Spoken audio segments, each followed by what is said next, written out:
Assalamu alaikum to all dear students. Hope you all are fine and well. And I hope you all doing your work in proper way.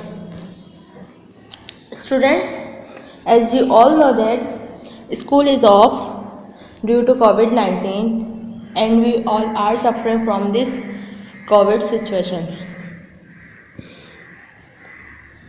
And we are studying by online classes.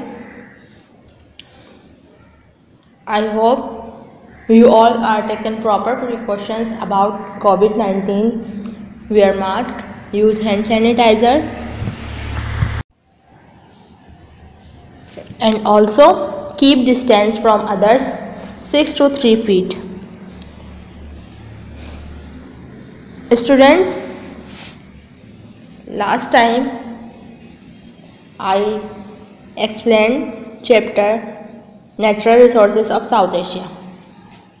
हमने इस बारे में बात की थी कि south Asia के कुदरती ज़खायर क्या हैं और किस तरीके से वो हमारे काम आ रहे हैं और हम उनको कैसे कारामद कर सकते हैं और उसकी वजह से हम अपने माहौल को और अपने एरिया को और अपने कुदरती ज़खायर को इस्तेमाल करके अपनी इम्पोर्ट और एक्सपोर्ट को बढ़ा सकते हैं और बढ़ाते हैं। नेचुरल रिसोर्सेज सिर्फ और सिर्फ पाकिस्तान नहीं बल्कि इंडिया, बांग्लादेश, श्रीलंका, मालदीव, भूटान में भी मौजूद है। और साउथ एशिया का मतलब सिर्फ ये नहीं कि पाकिस्तान के बारे में बात करें क्योंकि हम पाकिस्तान में रहते हैं। नो, साउथ एशिया हमारे मालदीव, भूटान, श्रीलंका, इंडिया, बांग्लादेश, ये सब हमारे साउथ एशिया के ममालिक हैं और इनके कुदरती ज़खायर के बारे में हमने बात की थी। और जब भी हम कुदरती ज़खायर के बारे में बात करते हैं तो हमारे जहन में दरख्त, पानी, ज़राअत और मिनरल्स जो हमें ज़मीन से हासिल होते हैं उसके बारे में हमारी बातें होती हैं। और इधर हम लोगों ने बात की थी कि इनमें से बहुत सारे जो कुदरती ज़खायर वो हमारे पास हैं, हमारे पास भी मौजूद हैं। मतलब हमारे इंडिया, बांग्लादेश, श्रीलंका, मालदीव, भूटान वगैरह में भी मौजूद है। सबसे पहले हमने फॉरेस्ट की बात की थी। Forest can be natural cultivated by humans. इसको इंसान भी लगाते हैं और कुदरती तौर पर भी ये ग्रो करते हैं। सबसे ज़्यादा इनको ज़रूरत पानी की होती है और नरम मिट्टी की। और हमने इसके बारे में बताया भी था, मैंने आप लोगों को बताया भी था कि ये जो फॉरेस्ट है हमने उनको 4 क्लासेस में डिवाइड कर दिया। Mountainous forest, sub mountainous forest, riverine forest and tidal forest. Mountainous forest grow on high mountains, sub mountainous forest grow lower mountains and valley. Riverine forest grow in plains usually on the banks of river. दरियाओं की तरफ ज़्यादा ये वाले जंगलात पाए जाते हैं। Riverine forest. Tidal forest specially grow in deltoid area. ये वो एरिया है जहाँ दरिया से पानी गिरता है समंदर में। आप लोगों ने देखा होगा दरिया का पानी समंदर में गिर रहा है तो उधर बहुत सारे जंगलात पाए जाते हैं, तो उन जंगलात को हम टाइडल फॉरेस्ट कहते हैं। ये हो गई हमारे जंगलात के इस बारे में हमने पढ़ा था। और ये साउथ एशिया में मौजूद है फॉरेस्ट हर तरह के। 4 क्लासेस हैं और ये चारों क्लासेस ही साउथ एशिया में मौजूद है। अब हम बात करते हैं इम्पोर्टेंस ऑफ फॉरेस्ट। हमें जंगलात की अहमियत क्या है और ये ज़रूरी क्यों है हमारे लिए। सबसे पहले तो ये हमारे टेम्परेचर को डिक्रीज़ करते हैं, माहौल को खुशगवार करते हैं, एनवायरनमेंट हमारा अच्छा हो जाता है। सबसे ज़्यादा इनको ज़रूरत होती है नरम मिट्टी और पानी की। उसके बाद जो फ्लड्स वाली सूरत हाल हो जाती है, जो सैलाबी सूरत हाल हो जाती है, हमारे पाकिस्तान में ज़्यादा होती है सैलाबी सूरत हाल, तो उसके लिए भी दरख्त जो हैं वो बहुत कारआमद होते हैं। सिर्फ़ और सिर्फ दरख्त लकड़ी के लिए इस्तेमाल नहीं होते, बल्कि ये जो दरख्त होते हैं, ये जो जंगलात होते हैं, वो हमारे जानवरों के लिए, परिंदों के लिए भी बहुत अहमियत के हामिल हैं, क्योंकि उनका घर ही, हमारे जानवर और परिंदों का घर ही दरख्तों पर होता है, जंगलातों में होता है। अगर हम ये दरख्त या जंगलात काट देंगे तो वो लोग बेघर हो जाएंगे। तो हमें सबका ख्याल रखना है। और अगर हम काट रहे हैं, अगर हम अपने इस्तेमाल के लिए दरख्त की लकड़ी काट रहे हैं और जंगलात में से लेके जा रहे हैं, जंगलात से लकड़ियाँ, तो हमें ज़रूरी है कि हम जिस दरख्त को काट रहे हैं तो हम उसी जगह पे दूसरा दरख्त भी ग्रो करें। Number 2, water resources. सब जानदारों को पानी की ज़रूरत होती है ज़िंदा रहने के लिए, और वाटर जो है बहुत सारी सूरतों में मौजूद है। दरिया, तालाब का जो पानी होता है वो फ्रेश वाटर होता है, फ्रेश वाटर कहलाता है। पाकिस्तान में वाटर की सूरत हाल ज़्यादा अच्छी नहीं है, मगर ज़्यादा बुरी भी नहीं है। तो पाकिस्तान, बांग्लादेश, श्रीलंका, इन सब ने अपनी अपनी बाउंड्रीज बना ली वाटर के हिसाब से। देन फिर हमारे एग्रीकल्चर आ जाता है, जो कि मैंने आप लोगों को बताया था। फिर उसके बाद फिशरीज, वाइल्ड लाइफ, मिनरल्स, हमारे जानवर जो हमारी जंगलात का हुस्न है। Now students, let's do our work. Exercise B, identify the following.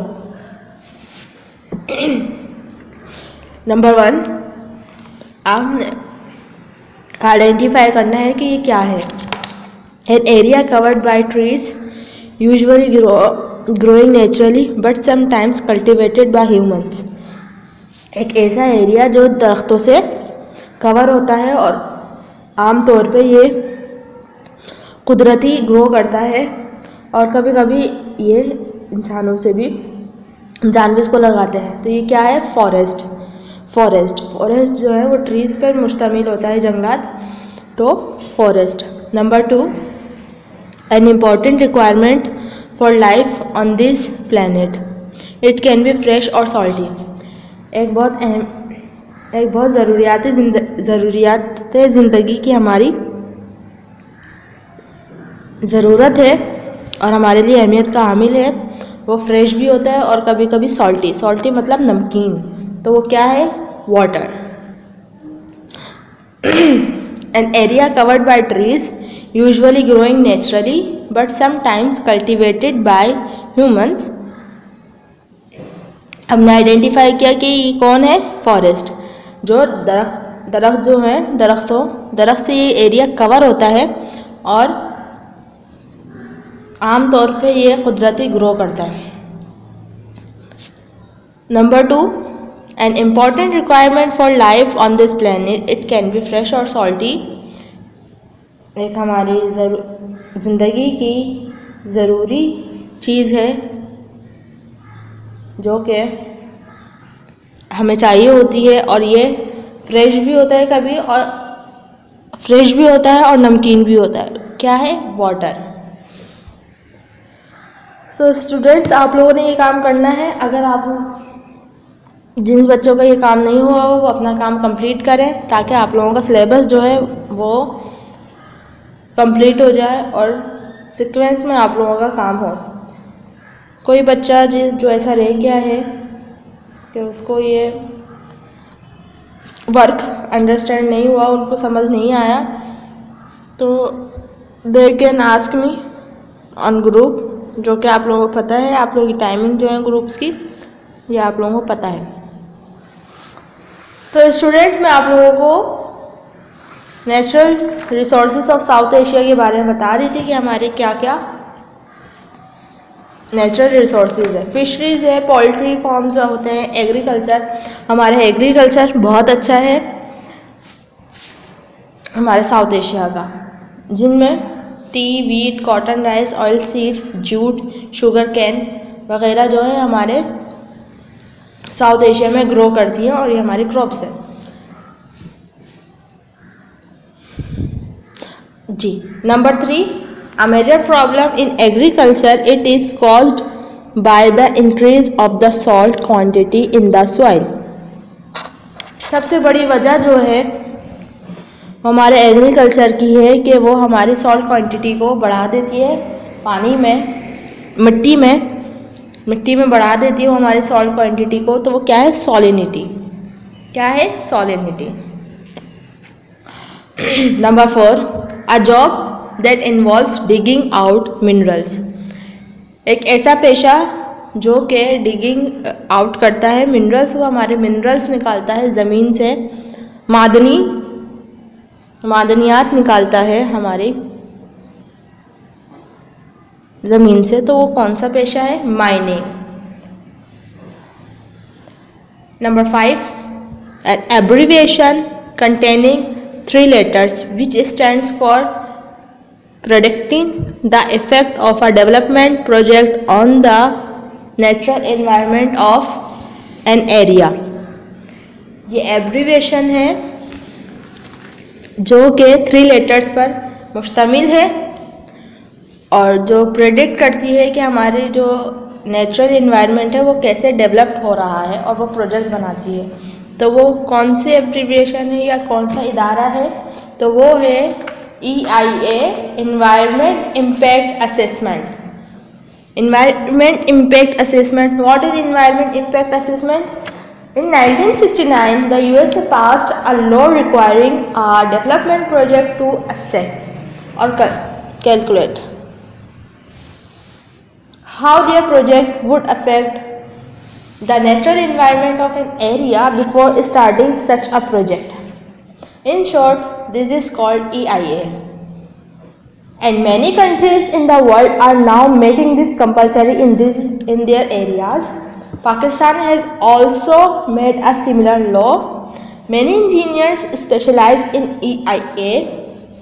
Big companies or sometimes government hire them to study the area before a development project such as mining is allowed to take place. अच्छा, ये एक इदारा है students, environment impact assessment, जो कि ये बताता है और ये कैलकुलेट करता है, ये असेस करता है कि इस अगर हम इधर कुछ अपना एग्रीकल्चर का करते हैं या हम अपनी ज़राअत और क्रॉप्स को बढ़ाना चाहते हैं तो हम अपने इन्वायरमेंट में ये देख सकते हैं कि ये हमारे इन्वायरमेंट के लिए हेल्पफुल है कि हार्मफुल है, हमारे इन्वायरमेंट को, हमारे माहौल को नुकसान पहुंचाएगा या फ़ायदा देगा। ये सबसे पहले 1969 यूएसए में ये लॉ पास हुआ था, फिर उसके बाद जो है बाकी सारी दूसरी कंट्रीज़ और वगैरह और सरकारी सतह पर भी ये कानून चल पड़ा। Now students, our next exercise is exercise C, fill in the blanks. The forest of South Asia may be divided into dash dash dash and tidal forest. मैंने आप लोगों को बताया था हमारे साउथ एशिया के जो जंगलात हैं वो 4 कैटेगरी में डिवाइड हुए हैं। First mountainous, second sub mountainous, third riverine and tidal. So mountainous, sub mountainous and riverine. Kindly fill your blank.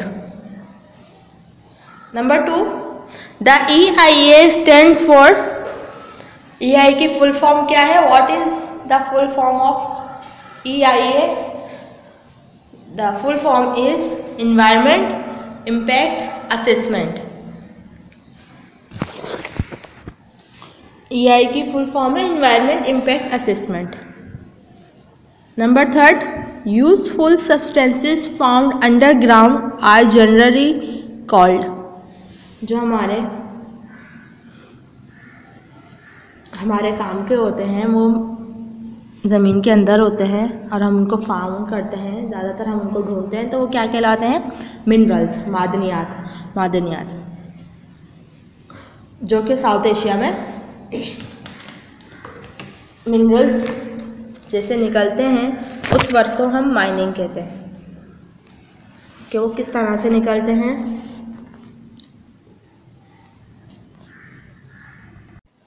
Mines are dug underground and people have to enter them in order to obtain the minerals. इसमें क्या होता है, जो mines होते हैं जो कि ज़मीन को डिगिंग आउट कर रहे होते हैं या ड्रैगिंग कर रहे होते हैं, ड्रिलिंग कर रहे होते हैं ज़मीन की, और ज़मीन को खोदते हैं, उसके बाद जाकर हमें मिनरल्स हासिल होते हैं। So students, this is your 3 fill in the blanks.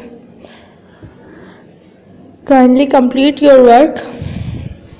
Neat and clean writing. Again I repeat it. Number 1. The forest of South Asia may be divided into mountainous, submountainous, riverine and tidal forest. Number 2. The EIA stands for Environment Impact Assessment. Number 3. Useful substances found underground are generally called minerals. ये आप लोगों के fill in the blanks हैं। आप लोगों ने अच्छे से इसको करना है, कॉपी में उतारना है, और जिसके पास ये काम नहीं है वो काइंडली अपना काम ये वाला करके, इस चैप्टर का काम करके अपने काम को कंप्लीट करें साफ सुथरी राइटिंग में। Number 4. The mining of dash in Pakistan and dash in India are among the largest mining industries of the world.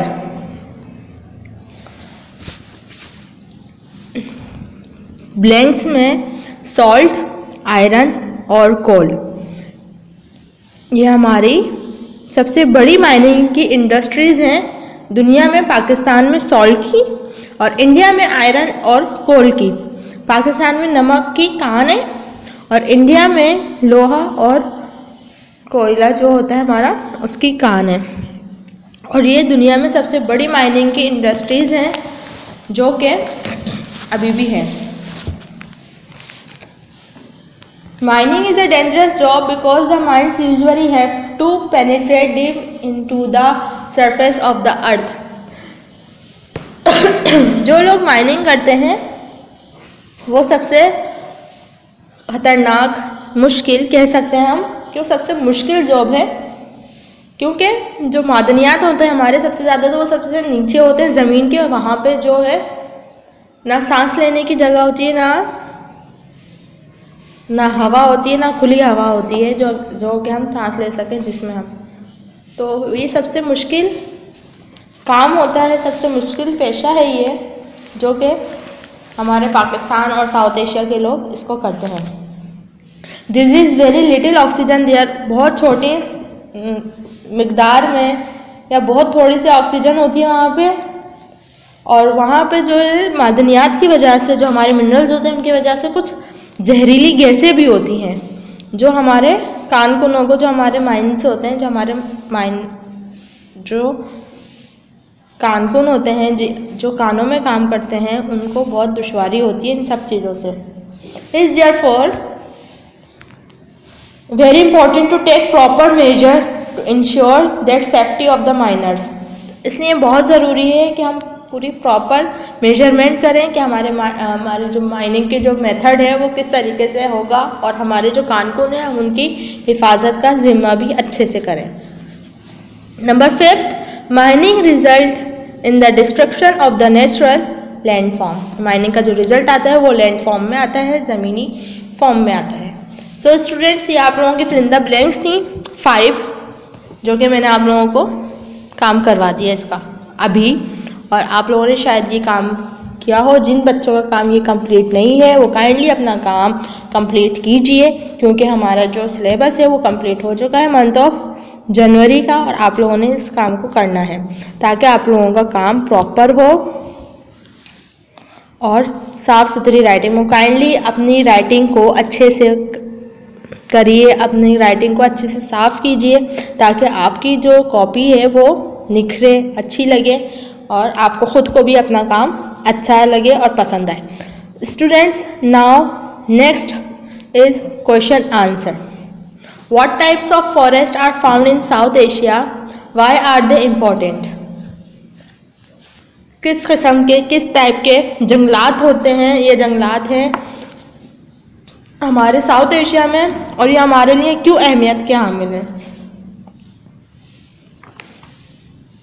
अभी हम लोग इसी फॉरेस्ट के से गुजरे हैं। मैंने आप लोगों को बताया है कि फॉरेस्ट हमारे लिए ज़रूरी हैं और ये कैसे डिवाइड हुए हैं। So the answer is the forests of South Asia may be divided into the mountainous, submountainous forest, riverine forest and tidal forests. South Asia के फॉरेस्ट जो हैं वो 4 कैटेगरी में डिवाइड हैं: mountainous, sub mountainous, riverine and tidal forest. Forest are very important because जंगलात हम बहुत अहमियत रखते हैं, क्योंकि forest absorb carbon dioxide and produce oxygen. Forest जंगलात जो हैं वो हमारी कार्बन डाइऑक्साइड जो कि एक पॉइजन गैस है वो एब्जॉर्ब करते हैं अंदर, और हमें क्या प्रोवाइड करते हैं? ऑक्सीजन, जो कि हमारे ज़िंदा रहने के लिए निहायत ही ज़रूरी है।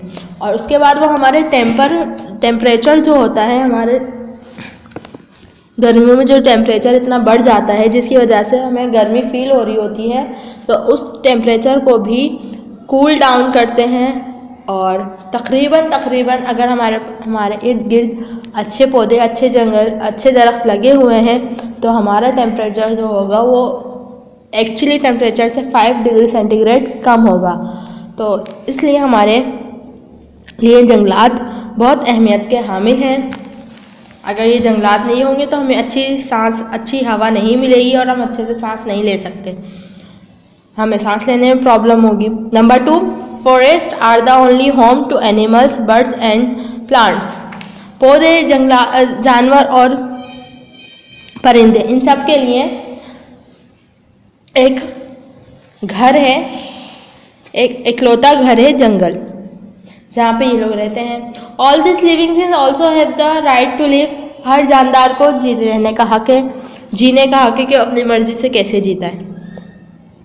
And they are important for life on Earth too, और वो भी बहुत अहमियत रखते हैं हमारे लिए और ज़मीन के लिए। ज़मीन की खूबसूरती भी इन्हीं की वजह से, सिर्फ इंसानों की वजह से ज़मीन की खूबसूरती नहीं है, ज़मीन की खूबसूरती जानवर, परिंदे और हमारे पौधों की वजह से ज़मीन की खूबसूरती है।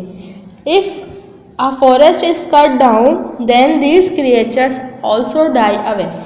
अगर हम सारे जंगलात ही काट देंगे, उसको कल्टीवेट नहीं करेंगे, तो जाहिर सी बात है जो ये हमारी मखलूक है, जानवर, परिंदे, ये भी मर जाएंगे और हमारे इन्वायरमेंट पॉल्यूशन और हमारे इन्वायरमेंट प्रॉब्लम जो है वो हमारी और मज़ीद इसकी सूरत हाल बिगड़ती चली जाएगी। Number 2, what are the major crops of South Asia? Answer, South Asia की मेजर क्रॉप्स कौन सी हैं जो कि वो एक्सपोर्ट करता है?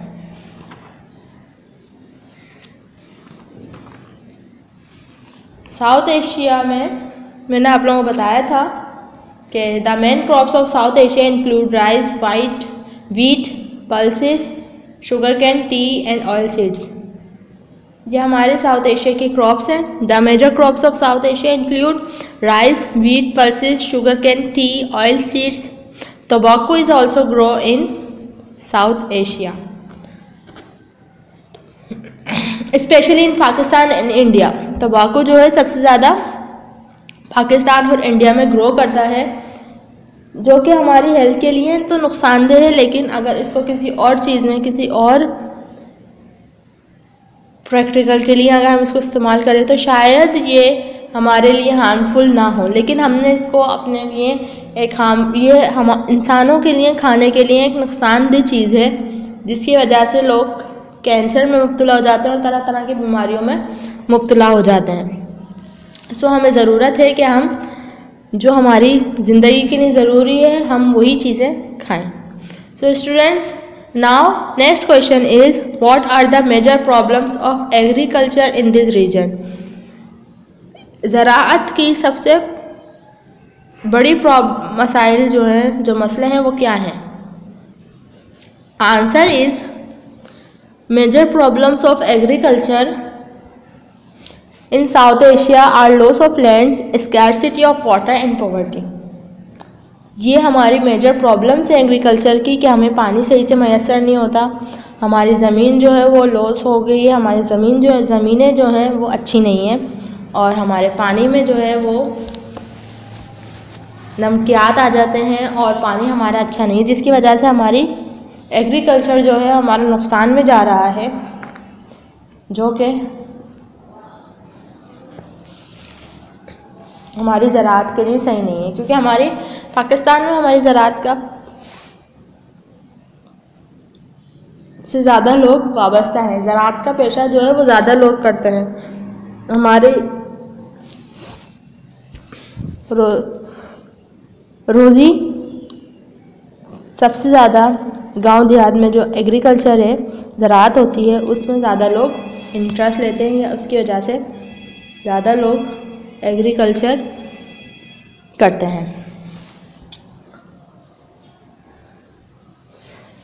Loss of land happens when fertile soil loss it's quality. Loss of land कब होता है? जब मिट्टी की जो क्वालिटी होती है वो अच्छी नहीं होती, वो अपनी जो उसकी जो अहमियत होती है, या जो उसकी जो सफाई होती है वो उसमें नहीं होती, तो हमारे लॉस ऑफ लैंड्स, हमारी ज़मीन जो है वो ख़राब होनी शुरू हो जाती है। If a river changes its course, however land is lost in most cases due to wrong decision taken by human being। बहुत सारी इंसानी वजूहात की बिना पर हमारी ज़मीन ने अपने बहुत सारी चीज़ें गवा दी हैं, ज़ाया कर दी हैं। These days scarcity of water is also becoming a major issue with the increase in the population of South Asia। आजकल जो सबसे बड़ा मसला चल रहा है वो हमारे पानी का है, जो कि हमारी साउथ एशिया की जो आबादी है, जिसकी वजह से पानी का मसला हमें दरपेश नज़र आ रहा है। सो हमें सबसे पहले तो हमें अपने पानी का इशू हल करना है, जो हमारे पानी के मसाइल हैं, जो कि गंदगी, फैक्ट्रियों का जो गार्बेज होता है वो हमारे पानी में शामिल हो जाता है, गंदे नालों का पानी हमारे साफ पानी में शामिल हो जाता है, जिसकी वजह से एग्रीकल्चर का निज़ाम जो है वो बहुत बुरी तरह से मुतासिर हुआ है। Question number 4, what minerals are found in South Asia. कौन से मिनरल्स हैं जो हमें साउथ एशिया में मिलते हैं? Some important minerals found in South Asia are iron, limestone, coal, salt, gold, silver, copper, gas, petroleum and diamonds. These are minerals of South Asia. Question number 5, what are the main method of mining? Give the names only। आपने सिर्फ इनके names लिखने हैं mining के। Number 1, digging on the surface, underground mining, drilling and dredging। ये हमारे methods हैं mining के, जो कि हम तरह तरह से माइनिंग करके अपने मिनरल्स हासिल करते हैं। So students, this is your chapter natural resources of South Asia का वर्क है। आप लोगों ने इस वर्क को अच्छे से करना है, सफाई से करना है, और कोई भी मसला, कोई भी प्रॉब्लम हो तो you can ask me on group. जिन लोगों का काम कंप्लीट नहीं है, जिन लोगों के पास ये काम नहीं है, वो काइंडली अपना काम कीजिए, ताकि आप लोगों के पास प्रॉपर काम हो और आप लोगों को कोई भी दुश्वारी का सामना ना हो। So till then, stay home, stay safe. Allah Hafiz.